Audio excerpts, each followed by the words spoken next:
Taylor Swift just got married, and somehow the internet is still not okay. Grab your friendship bracelets and your Chiefs jersey, because on today's episode of the Celebrity Leak, we're breaking down the wedding that shut down Manhattan, made the Empire State Building blush blue, and cost more than some small nation's GDP. Let's set the scene. Friday night, Madison Square Garden, the arena that usually hosts Knicks games and concerts, just got turned into what one guest called a secret garden. We're talking full floral transformations, giant portraits of the couple at every age plastered around the venue, and a level of secrecy usually reserved for actual government operations. Ironclad NDAs, TSA-level security, 18-wheelers rolling in for days straight under wraps like they were smuggling in the crown jewels.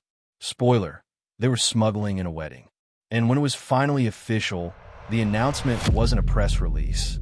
It was billboards. Outside Madison Square Garden, screens lit up in purple reading, quote, "Justin T. married," unquote. Basically Taylor's version of a skywriting plane, except aimed directly at Midtown Manhattan. The Empire State Building lit up blue right after, a nod to that old wedding rhyme about something borrowed, something blue. And then, because the universe has a sense of humor, it started raining. You can't script that kind of main character energy. Or maybe you can if your last name is Swift.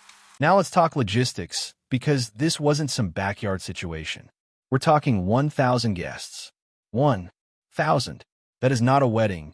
That is a small municipality. And the guest list read like the cast list for an awards show nobody could afford to produce. Steven Spielberg, Tom Hanks, Paul McCartney, Gigi Hadid and Bradley Cooper, Dakota Johnson, Hugh Grant, Jason Sudeikis representing the Kansas City contingent, Jennifer Lopez, Jimmy Fallon, Zoe Kravitz, Graham Norton. Even Nikki Glaser showed up, self-proclaimed Swiftie, honestly earning her seat at that table more than some billionaires probably did. Selena Gomez wore a gold beaded gown, the same shade Taylor wore to Selena's own wedding last year, which is either a beautiful full-circle friendship moment or the most elite game of dress code chess in Hollywood history. Karlie Kloss showed up too, which effectively ended a decade of internet riff theories in one single RSVP. And Lena Dunham was there, no surprise, considering Taylor was literally a bridesmaid at Lena's wedding back in 2021. Here's the part that really turns this into a movie, though. Their officiant was Adam Sandler. Yes, that Adam Sandler. The man who gave Travis a cameo and Happy Gilmore 2 returned the favor by marrying him. According to guests who attended, the ceremony was moving, funny, and touching, with vows so personal the couple reportedly wrote them in little books, like it's a Nicholas Sparks novel that also has Chiefs fans in the audience. Taylor's brother Austin served as her, quote, man of honor, unquote. Jason Kelce, Travis's brother and now professional emotional support human, was the best man. And yes, Jason's daughters had a special role too, and were reportedly very happy to be part of their uncle and new aunt's big day.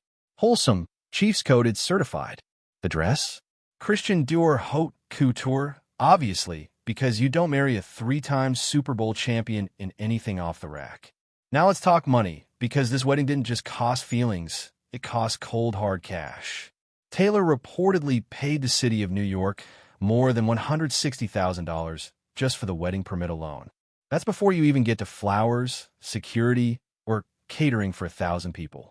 And here's the twist that actually redeems some of the extravagance. Before the wedding, the couple donated $26 million to charities across the country, hitting children's hospitals, food banks, and music programs in cities tied to their story: New York, Kansas City, Nashville, and Rhode Island.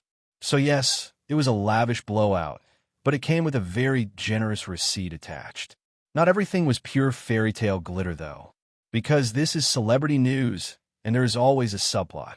A source claims some guests felt weirded out by a wedding giveaway that got labeled demeaning, with a few reportedly leaving the reception early. Now, we don't have all the details on what exactly went down, but if there's one thing we know about high-profile weddings, it's that someone, somewhere, is always slightly offended by the parting gift. And in the most 2026 sentence you'll read all week, Travis Kelce actually got dinged professionally for this.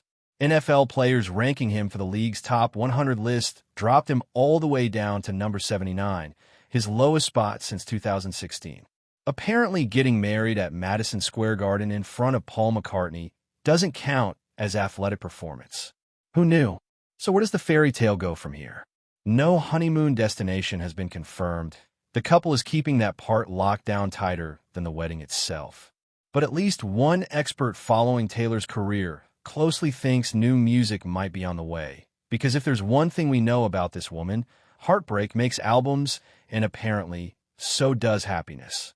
From a friendship bracelet joke on a podcast to a 1,000-person wedding at the most famous arena in the world, this love story really did write itself. If you want the day-to-day drama before anybody else gets it, hit subscribe, because the Celebrity Leak posts every single day. And trust me, this fairy tale is far from over.